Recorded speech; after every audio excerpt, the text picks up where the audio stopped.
Ladies and gentlemen, welcome to another video. In this video, we're going to be talking about how to fix your iPhone screen flickering. So let's get straight into the video.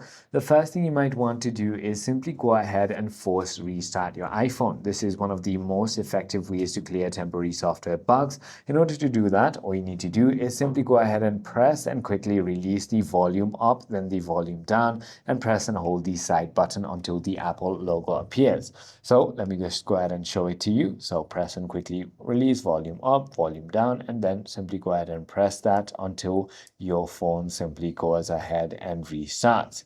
So it is as simple as that. You can also simply go ahead and wait for it to go ahead and have the Apple logo appear, then plug it into the charge, which should go ahead and fix your problem.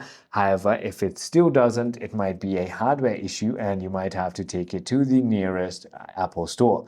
I hope this video clarifies everything for you. If you have further more queries, feel free to comment down below and I'll see you on the next one.